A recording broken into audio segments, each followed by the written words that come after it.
দিয়ে যেহেতু এটা ঘুরতেছে এর সাথে দেখা যায় অয়েলটা পেরিফেরি দিয়ে এদিকে চলে আসে। তো এটা হচ্ছে একটা গিয়ার টাইপ পাম্প আর কি। তো গিয়ার টাইপ পাম্পের পরেই দেখো সাথে আরেকটা ফিগার দেওয়া আছে, এটাকে বলা হয় অয়েল ফিল্টার। তো অয়েল ফিল্টারের কাজটা কি আমরা একটু দেখি। It catches and remove smaller particles. আমরা কিছুক্ষণ আগে দেখেছি যে অয়েল স্ট্রেনার যেটা আছে, এই অয়েল স্ট্রেনারটার কাজ ছিল এই অয়েলে যদি কোনো লার্জার পার্টিকেল থেকে থাকে সেটাকে রিমুভ করা এবং এই ফিল্টার আউট করা।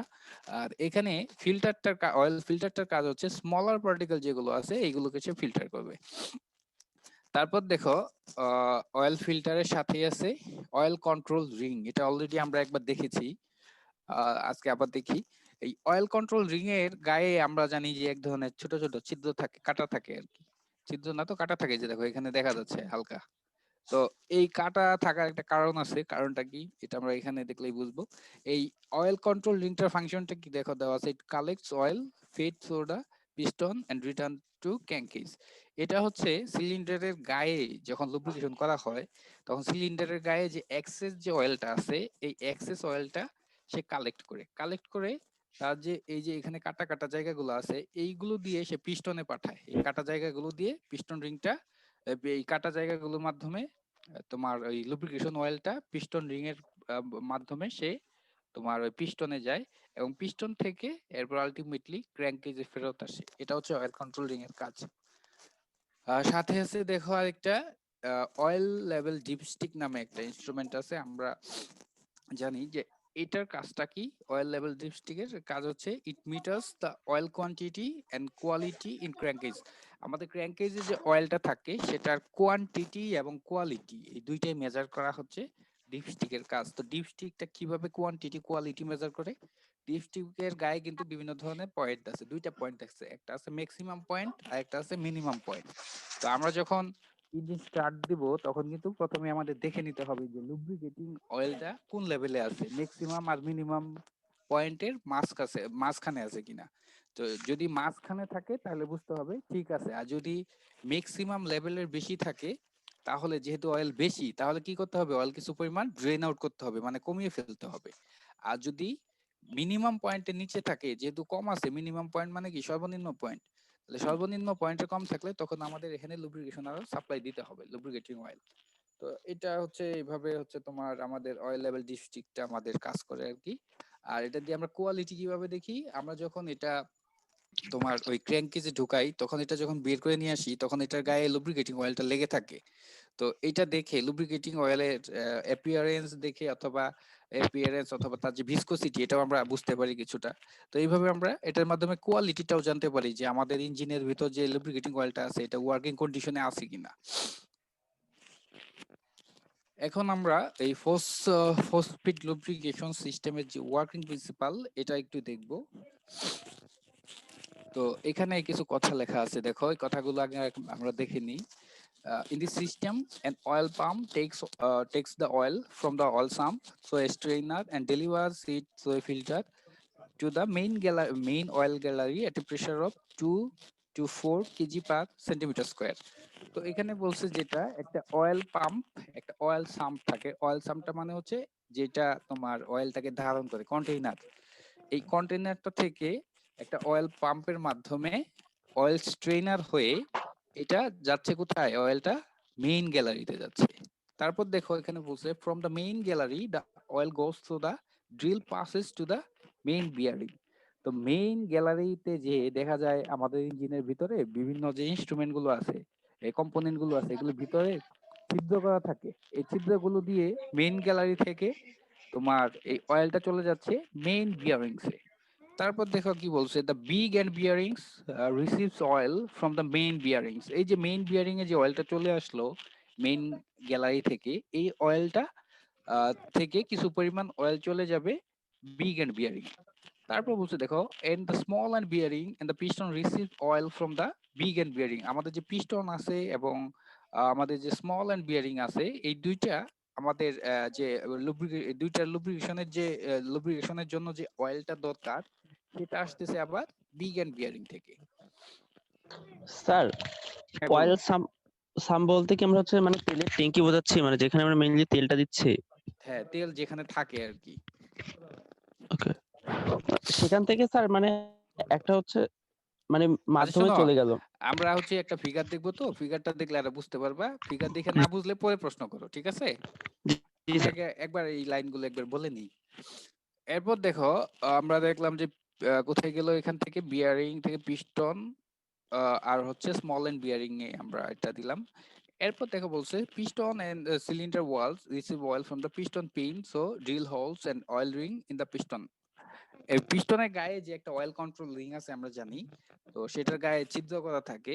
এই ছিদ্র থেকেই ওই যে আমরা যে অয়েলটা পিস্টন পিনে যে অয়েলটা চলে গেছিল, সেই অয়েলটা চলে আসবে পিস্টন এবং সিলিন্ডার ওয়ালে। After lubricating the piston pin and cylinder wall, the oil drains back into the oil pan. ওই যে অয়েল সাম যেটা অয়েল প্যান একই। তো এই যে পিস্টন পিন এবং সিলিন্ডার ওয়ালকে লুব্রিকেট করার পর ওই অয়েলটা আবার ব্যাক করবে কোথায়, অয়েল প্যানে, and is recirculated through the lubrication system. এবং ওই যে ব্যাক যে করছে অয়েলটা, ওটাই আবার অয়েল স্ট্রেনার, তারপরে অয়েল ফিল্টার, এগুলো হয়ে আবার আগের মতো সব জায়গায় লুব্রিকেট করে আবার ফিরে আসবে, আবার এটাকে রিসার্কুলেট করা হবে। এইভাবে প্রক্রিয়াটা চলতেই থাকবে। তারপর বলছে small pipe leads oil from the pump to the rocker arm shaft, valve stem is lubricated by oil coming out from the drilled rocker arm shaft. তো আরেকটা লাইন চলে যাবে তোমার লুব্রিকেটিং অয়েলের, আরেকটা লাইন চলে যাবে, আমাদের জানি আরেকটা শেফট থাকে, রকার আর্ম শেফট বলা হয় এটাকে, রকার আর্ম শেফটে চলে যাবে। ওই রকার আর্ম শেফটে গিয়ে রকার আর্মকে সে লুব্রিকেট করবে, এবং রকার আর্ম থেকে কিছু পরিমাণ লুব্রিকেটিং অয়েল চলে আসবে ভালভ স্টেমে। ভালভ স্টেম মানে হচ্ছে ভালভের যে গোড়াটা, সেই জায়গাটাকে বলা হয় ভালভ স্টেম। তো এই ভালভ স্টেমকে এসে লুব্রিকেট করবে এই অয়েলটা। তো আমরা একটা ফিগার দেখলে আরো ক্লিয়ার হয়ে যাবে আমাদের। আমরা ফিগারটা একটু দেখি, এখানে দেখো ফিগারটা আছে, এই যে দেখো অয়েলটা স্যার আছে। আর একটু জোরে বললে ভালো হয় স্যার। আহ জোরেই তো বলতেছি। স্যার একটু প্রবলেম হইতেছে শুনতে। তাহলে তোমার নেটওয়ার্কের সমস্যা থাকতে পারে। না স্যার, মাঝে মাঝে হ্যাঁ? জোরে হচ্ছে, মাঝে মাঝে আস্তে হচ্ছে। না, আমি কিন্তু একই স্পিডে বলতেছি, এটা হয়তো কোনো কানেকশনের সমস্যা হতে পারে। আমি কিন্তু মানে, নিজের ফোনের সাউন্ড হাই করে নাও। আচ্ছা দেখো, এখানে আমরা যে এই কিছুক্ষণ আগে কথাগুলো বললাম, এগুলো এখন একটু আমরা এই ছবির মাধ্যমে দেখি। এখানে যে ফিগারটা আছে, এখানে খেয়াল করো একটু। এটা হচ্ছে একটা অয়েল পেন অথবা সাম্প, অয়েল সাম্প বলা হয়, আমরা কিছুক্ষণ আগে দেখলাম। তো এই অয়েল সাম্পেই আমাদের লুব্রিকেটিং অয়েলটা থাকে। তো এখান থেকে দেখো, এটা হচ্ছে একটা অয়েল স্ট্রেনার। এই অয়েল স্ট্রেনারের কাজটা হবে কি, সে এই অয়েল সাম্পের যে অয়েলটা আছে, যখন সে এই সিস্টেমে ঢুকে যাবে, সিস্টেমে ঢোকার আগে সেই অয়েলটাকে সে স্ট্রেন ফিল্টার আউট করে নিবে, এখানে যে লাস্ট পার্টিকেল যেগুলো আছে সেগুলোকে সে ছেঁকে নিবে। আর এটা হচ্ছে অয়েল পাম্প। এই অয়েল পাম্পটাই এই অয়েলটাকে এই অয়েল স্ট্রেনারের ভিতর দিয়ে এই ফিল্টার হয়ে, এই যে দেখো, এটা হচ্ছে অয়েল ফিল্টার। এখানে এসে যে স্মল পার্টিকেল যেগুলো আছে, স্মল পার্টিকেল গুলো এখানে তোমার ফিল্টার আউট হয়ে যাবে। এটা এখান থেকে চলে যাবে এই জায়গায়। এটা হচ্ছে মেইন গ্যালারি বলা হয় এটাকে, ঠিক আছে? তো এই মেইন গ্যালারি, এই মেইন গ্যালারি থেকে দেখো স্যার, বেশ কয়েক, মেইন গ্যালারি কি এক ধরনের পাইপ স্যার? হ্যাঁ হ্যাঁ হ্যাঁ হ্যাঁ। ওকে। এখন দেখো এই যে মেইন গ্যালারিটা চলে আসলো, এই মেইন গ্যালারি থেকে দেখো অনেকগুলা লাইন চলে গেছে বিভিন্ন জায়গায়, খেয়াল করো একটু। এখানে দেখো, এখানে লাইনটা আমরা খেয়াল করি, এই যে একটা লাইন চলে আসছে এই জায়গায়, এই এই জিনিসটার নাম কি? গত ক্লাসে আমরা বলেছিলাম, মনে আছে? Hello hello, main main bearing. Main bearing, Big and এটা bearing. বিগেন্ড তো এটা না, বিগেন্ড তো এটা, এই যে এটা হচ্ছে কানেক্টিং রড, এটা ছিল মেইন বিয়ারিং। এটা মেইন বেয়ারিং। Main bearing. এখন দেখো এই যে অয়েল গ্যালারি থেকে অয়েলটা চলে আসলো মেইন বিয়ারিং এ। মেইন বিয়ারিং থেকে দেখো এই যে পাসেজ আছে একটা, এটা ভিতরে ছিদ্র করা, খেয়াল করছো? এখান থেকে সে চলে স্যার। আসলো, এটা হচ্ছে তোমার big end bearing, big end ঠিক আছে? বেয়ারিং। বিগ এন্ড বিয়ারিং এ চলে আসলো। এখন বিগ এন্ড বিয়ারিং থেকে আবার এই যে এটার ভিতরে ছিদ্র করা আছে যেগুলো দেখানো নাই, বিগ এন্ড বিয়ারিং থেকে তো এখানে পাসেজ আছে আর কি, এই পাসেজের মাধ্যমে চলে যাবে স্মল এন্ড বিয়ারিং এ। আমরা জানি যে পিস্টন পিনের এখানে কি থাকবে, big small end small end bearing. Bearing. তো স্মল এন্ড বিয়ারিং এর মাধ্যমে সেটা আবার এই যে পিস্টন পিন হয়ে বের হয়ে আসবে, আবার কিছু পরিমাণ অয়েল তোমার চলে আসবে তোমার এই পিস্টন পিন হয়ে এটা চলে আসবে সিলিন্ডার ওয়ালে। সেখান থেকে আবার তোমার এই যে এখানে এই যে কি বলে জানি অয়েল কন্ট্রোলিং আছে, ওইটার মাধ্যমে তোমার আবার কিছু পরিমাণ অয়েল নিচে ব্যাক যাবে, যে পরিমাণ অয়েলটা এক্সেস থাকবে আর কি। এরপর দেখো এইখান থেকে আরেকটা লাইন চলে আসছে তোমার এই জায়গাগুলোতে।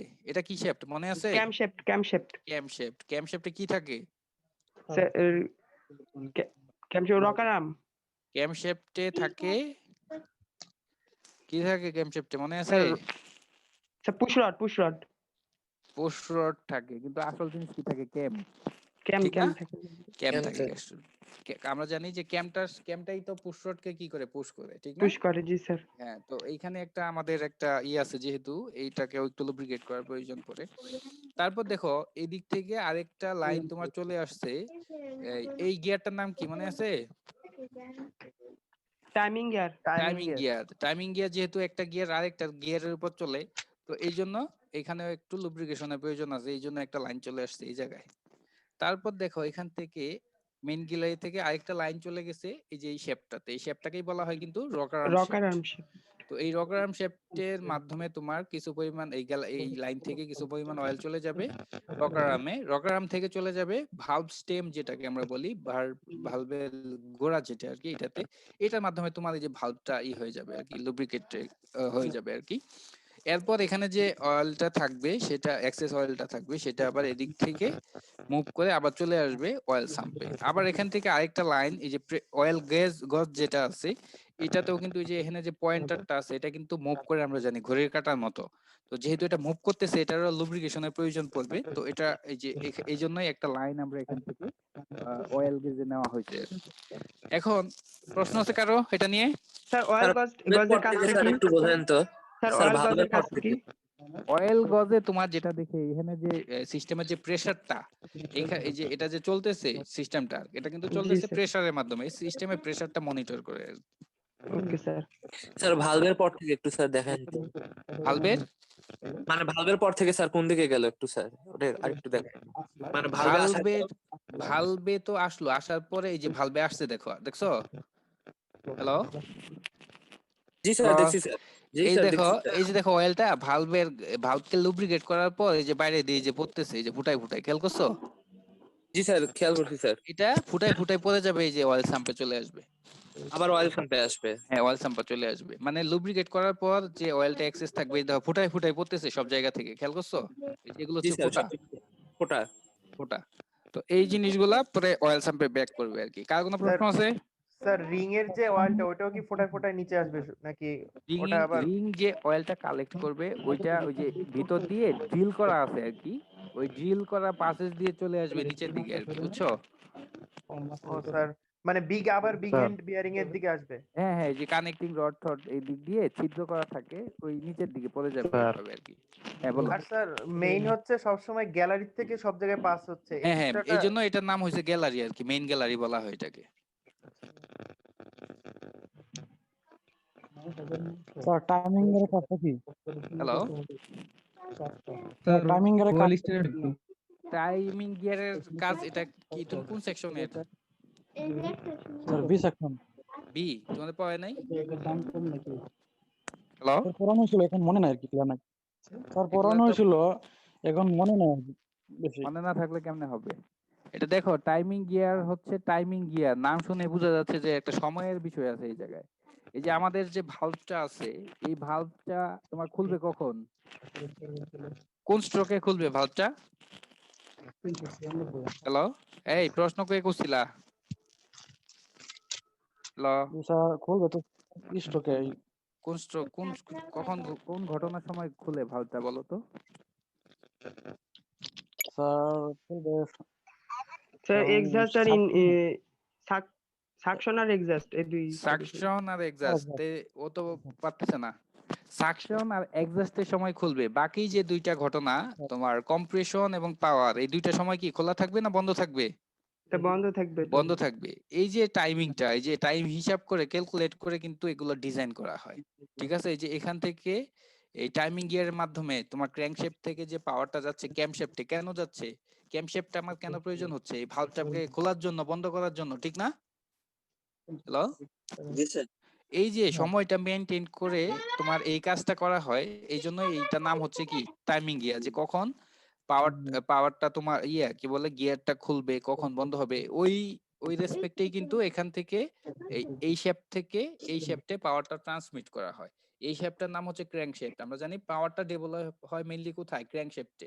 তো ক্র্যাঙ্কশ্যাফট থেকে পাওয়ারটা যাচ্ছে কোথায়, ক্যামশ্যাফটে, এই একটা গিয়ার মেকানিজমের মাধ্যমে। এই জন্য যেহেতু সময়ে এই জিনিসটা সময়ের উপর নির্ভর করতেছে, তোমার ভালভটা কখন খোলা থাকবে বন্ধ থাকবে, এই জন্য এই গিয়ারটার নাম হয়েছে টাইমিং গিয়ার। ঠিক আছে? স্যার মেইন বিয়ারিং এর কাজটা কি আরেকবার একটু বলবেন? মেইন বিয়ারিং এর কাজ হচ্ছে তোমার এটাকে সাপোর্ট দেওয়া, এই ইটাকে কি বলে ক্র্যাঙ্কশ্যাফটটাকে। আর স্যার এইখান থেকে কিভাবে কোশ্চেন আসতে পারে? টোটাল প্রসিডিউরটা আসবে যে ছবি এঁকে টোটাল আমাদের প্রসিডিউর describe আসতে পারে। টোটাল প্রসিডিউর আসলে তোমার এই টোটাল ফিগারটা এবং বর্ণনাগুলো আমি যেগুলো বললাম মুখে এগুলো বলতে হবে। তারপর তোমার এই প্রসিডিউর না আসে শুধুমাত্র একটা ব্লক ডায়াগ্রাম আসতে পারে, যেটা আমরা দেখবো এখন। এই যে এখানে একটা ব্লক ডায়াগ্রাম আছে, দেখো। স্যার ব্লক ডায়াগ্রাম আসলেও কি আমাদের বর্ণনাটা দিতে হবে নাকি না, জাস্ট আঁকলে হবে? খালি যদি ব্লক ডায়াগ্রামের মাধ্যমে যদি বলে এই ব্লক ডায়াগ্রামের মাধ্যমে দেখাও, তাহলে তো তোমার খালি ব্লক ডায়াগ্রামটা ড্র করতে হবে, অথবা বলবে শুধু যে draw the block diagram of a force feed lubrication system. আচ্ছা sir, thank you.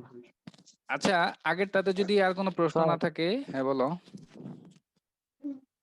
Sir engine মানে ইনজেকশন সিস্টেম যে আছে, মানে ইঞ্জিন ইনজেকশন সিস্টেম, ওই ইনজেকশন সিস্টেমে কি টাইমিং এর কোনো ভূমিকা আছে? টাইমিং গিয়ারের কাজ কি কি বুঝলা তাহলে তুমি বলো? টাইমিং গিয়ারের কাজটা কি বলো? টাইমিং এর কাজটা হ্যাঁ, টাইমিং এর কাজটা হচ্ছে মূলত স্যার ভালভগুলোকে ওপেন করা এবং ক্লোজ করা, এবং টাইমিং ইগনিশন তোমার সিস্টেমটাকে গিয়ারের কাজই হচ্ছে, শোনো, গিয়ারের কাজই হচ্ছে তোমার একটা গিয়ার একটা জায়গা থেকে আরেকটা জায়গায় পাওয়ার নিয়ে যাওয়া। যেমন ধরো এই যে পাওয়ারটা ইঞ্জিনে ডেভেলপ হয় কোথায়, ক্র্যাঙ্কশ্যাফটে। কিন্তু আমি তো তোমার এই যে বাল্ব গুলাকে অপারেট করতেছি ক্যামশ্যাফটের এইখানে। পাওয়ারটা তো আছে এই জায়গায়, এখন এই জায়গায় তাহলে যাবে কেমনে? এই যে এই জন্য একটা গিয়ার লাগাই নিছি, এটার নাম হচ্ছে টাইমিং গিয়ার। ঠিক আছে? গিয়ারের কাজ হচ্ছে এক জায়গা থেকে আরেক জায়গায় পাওয়ারটা ট্রান্সমিট করা। আর এখানে যেহেতু পাওয়ার ট্রান্সমিটটা আমরা করতেছি একটা পারপাস, এই পারপাসটা হচ্ছে কি ভালভ গুলা খোলা হওয়া বন্ধ হওয়া, এবং এই বন্ধ হওয়া খোলা হওয়া এটা কিন্তু সময়ের উপর নির্ভর করতেছে। এই জন্য এই গিয়ারটার নাম দেওয়া হয়েছে টাইমিং গিয়ার। ঠিক আছে? স্যার লুব্রিকেন্টটা কি হ্যালো, স্যার কি লুব্রিকেন্টটা কি ফার্স্টে রকার আর্মে যায় নাকি ক্যাম্পশিফটে? লুব্রিকেন্টটা এই যে দেখো এখানে যখন মেইন গ্যালারিতে আসলো, আসার পর কিন্তু গ্যালারিতে কয়েকটা ভাগ হয়ে গেছে অয়েলটা।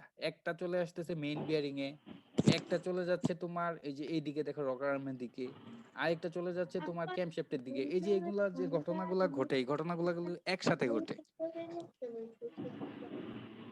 হ্যালো, স্যার এখানে স্যার ব্লক এখানে ডায়াগ্রাম না চায় স্যার যদি এমনি প্রসিডিউর চায় সেক্ষেত্রে কি এই চিত্রটা আঁকাইতে হবে এটা? হ্যাঁ হ্যাঁ, চিত্র টাকাইতে হবে।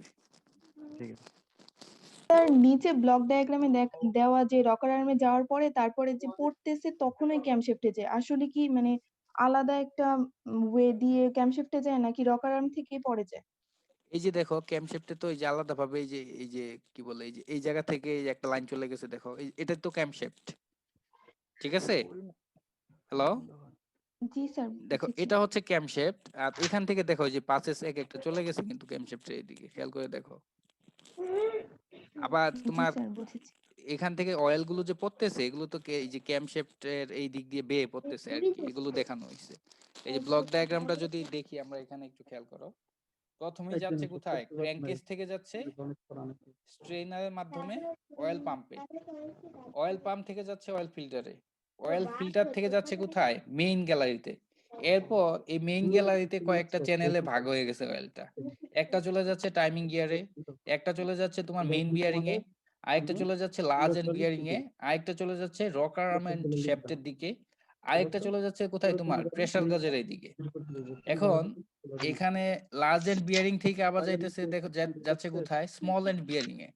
আবার এখানে ওই যে রক আর্ম শেফটে যেইটা ওই চ্যানেলটা এখানে গেছে, এখান থেকে দেখো এই ফুটাই ফুটাই পড়ার মাধ্যমে ভালভ স্প্রিং পুশ রড এগুলাতে পড়তেছে। আবার আবার এখানে এখানে যে ঘটনাটা ঘটছে তোমার, এই যে ফিগারটা আমরা এখানে যে ফিগারটা দেখাইছি, হ্যালো, জি স্যার। জি স্যার দেখো আমরা এখানে যে ফিগারটা দেখাইছি এটার সাথে কিছু পার্থক্য দেখা যাচ্ছে এখানে। কি পার্থক্যটা দেখো, আমরা এখানে দেখছিলাম যে অয়েলটা মেইন বিয়ারিং এ আসার পরে মেইন বিয়ারিং থেকে গেছে কোথায়, বিগান বিয়ারিং এ, ঠিক না? হ্যালো, জি স্যার। বিগান বিয়ারিং এ গেছে। বিগান বিয়ারিং এ গেছে, কিন্তু দেখো এইখানে যে ব্লক ডায়াগ্রামটা দেওয়া আছে এটা কিন্তু মেইন বিয়ারিং এ গেছে এক লাইনে, আবার কি লার্জ এন্ড বিয়ারিং এ গেছে আরেক লাইনে। আরেক লাইনে। এখন এটা হচ্ছে কি এক একটা ইঞ্জিনের জন্য এক এক ভাবে ডিজাইন করা হয়, ঠিক আছে? এক একটা ইঞ্জিনের জন্য দেখা গেছে যে তোমার এই লুব্রিকেশন সিস্টেমটা সুবিধা মতো ডিজাইন করা হয় আর কি। তো আমরা এখানে যে ব্লক ডায়াগ্রাম দেখাইছি এটা একটা ইঞ্জিনের জন্য, আবার এখানে যে তোমার ফিগারটা দেখানো আছে এটা আবার আরেক রকম ইঞ্জিনের জন্য। তো এই জন্য দুইটার মধ্যে হালকা একটু পার্থক্য আছে। তো পার্থক্যটা হচ্ছে যে এখানে একটু দেখা যাচ্ছে যে এই ইঞ্জিন যেটা আমরা এখানে দেখাইছি এটার ক্ষেত্রে তোমার অয়েলটা একসাথে আসতেছে মেইন বিয়ারিং এ, মেইন বিয়ারিং থেকে যাচ্ছে বিগান বিয়ারিং এ। কিন্তু এখানে যে দেখানো আছে এটা বলা আছে মেইন বিয়ারিং এ গেছে একটা চ্যানেল, আবার আমাদের যে বিগান বিয়ারিং এখানে গেছে আরেকটা চ্যানেলের মাধ্যমে, আলাদা আরেকটা চ্যানেলের মাধ্যমে। তো লার্জ এন্ড বিয়ারিং এ গেছে। তো তোমরা যদি চাও যে না আমরা এখানে যে ফিগারটা দেখছি ওইটার মতো করে দেখাবো, ওইটার মতো করে দেখাতে চাইলে তোমার এখানে এই যে লার্জ এন্ড বিয়ারিংটা এখানে না দিয়ে এটা চলে আসবে এখানে, আর ওটার পরে থাকবে স্মল এন্ড বিয়ারিং। বুঝতে পারছো আমার কথাটা? জি স্যার, জি স্যার। জি স্যার, বুঝতে পেরেছি। এখন এখানেও একইভাবে আমরা কিন্তু এই যে একটা চ্যানেল সরাসরি চলে গেছে তোমার অয়েল গ্যালারিতে, ইয়েতে কি বলে জানি টাইমিং গিয়ারের এখানে দেখো একটা চ্যানেল সরাসরি টাইমিং গিয়ারের এখানে গিয়ে গেছে। এখানে কিন্তু টাইমিং গিয়ারটা দেখাইছে, এখানে টাইমিং গিয়ার দেখাইছে। আচ্ছা, তারপর দেখো আরেকটা চ্যানেল এখান থেকে চলে গেছে তোমার ক্যামশেফটে। কিন্তু এখানে যেটা বলছে ওরা হচ্ছে দেখাইছে আলাদাভাবে, আর ক্যামশেফটে কোনো চ্যানেল পাঠায় নাই। এখানে সরাসরি যে একটা লাইন চলে গিয়েছিল ওই যে রকারাম শেফটে, দেখো এই যে রকারাম শেফটে একটা লাইন গিয়েছিল, রকারাম শেফট থেকে আমরা জানি অয়েলটা ফোটায় ফোটায় পড়বে ভালভে, ভালভে আসলো। ওরা দেখাইছে যেটা ভালভের পরে এই যে ফুটাই ফুটাই দেখো পড়তেছে, খেয়াল করছো? এটা কিন্তু ওই যে তোমার ক্যামশেফট যেটা আছে এটা ক্যামশেফটের হয়েই কিন্তু পড়ে। এই জন্য ওরা আলাদাভাবে কোনো চ্যানেল ওই ইঞ্জিনের জন্য ওরা দেয় নাই আর কি। কিন্তু অনেক ইঞ্জিনেই দেখা যায় আলাদাভাবে, যে এখানে যেটা দেখানো হয়েছে আর কি, আলাদাভাবে একটা চ্যানেল থাকে ক্যামশেফটের এখানে। কারণ এখান থেকে ফুটাই ফুটাই যে পরিমাণ অয়েল পরে দেখা যায় মাঝে মাঝে ইঞ্জিনের মানে সাইজ খুব বড় হয়ে গেলে দেখা যায় ওইটা সাফিসিয়েন্ট হয় না। এই জন্য আলাদাভাবে একটা চ্যানেল পাঠানোর প্রয়োজন পড়ে। কিন্তু এখানে হয়তো যে ইঞ্জিনের জন্য দেখানো আছে ওইটাতে তোমার এখানে ফুটাই ফুটাই যেটুকু পড়তেছে ওটুকুই এনাফ আর কি ওই ইঞ্জিনটার জন্য।